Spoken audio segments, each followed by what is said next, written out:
Tractate Berachot, Chapter 1, Mishnah 1. It is a biblical obligation to recite the Shema twice each day, one at night and one in the morning. This Mishnah defines the beginning and end of the period for reciting the Shema at night. Now we go into the words of the Mishnah. From when do we recite the Shema in the evening? What is the earliest time in the evening to fulfill the mitzvah of reciting the Shema? We can fulfill the mitzvah from the time that the Kohanim, who had purified themselves that day, enter their homes to eat their terumah. That is, from the time such Kohanim are allowed to eat terumah, which is when 3 stars appear in the sky.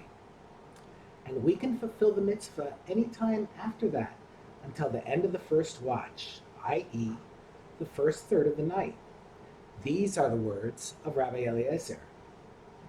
The next Tanaim agree that the period for reciting the nighttime Shema begins when 3 stars can be seen, but they disagree about the end of the period. But the sages say we can fulfill the mitzvah until midnight.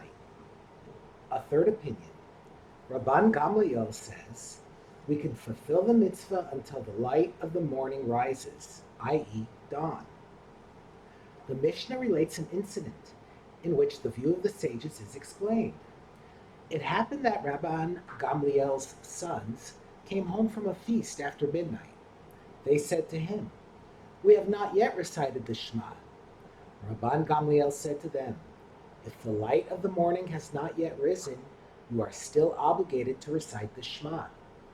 The sons of Rabban Gamliel knew that the halacha follows the sages, since the sages outnumber the other Tanaim, and that the sages deem midnight to be the deadline for the mitzvah.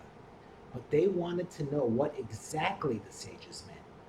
Did they mean that the midnight deadline is biblical, in which case the period of the mitzvah ends at midnight, and the obligation cannot be fulfilled after that? Or did they mean that the midnight deadline is rabbinic, in which case the obligation applies even after midnight? Rabban Gamliel answered them that the obligation lasts until dawn, and so they are still required to recite the Shema, even though midnight had passed.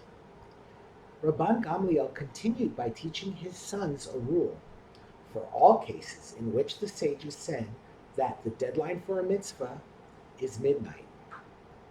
And it is not only in this case, i.e. the mitzvah of reciting the nighttime Shema, that the biblical obligation can be fulfilled until the light of the morning rises, but in fact, in every case where the sages said that the period for doing a mitzvah lasts until midnight, the mitzvah can be fulfilled until the light of the morning rises. For example, the mitzvah of burning fats and limbs of offerings can be fulfilled until the light of the morning rises. And regarding all the offerings that may be eaten for one day, i.e. on the day on which they were brought and the following night, the mitzvah of eating them can be fulfilled until the light of the morning rises. If so, why did the sages say that the mitzvah may be performed only until midnight? This deadline was set in order to distance a person from sin. If people would have the entire night to act, they might keep pushing off doing the mitzvah until after dawn, when it is too late. To prevent this, rabbinic law requires the mitzvah to be done before midnight.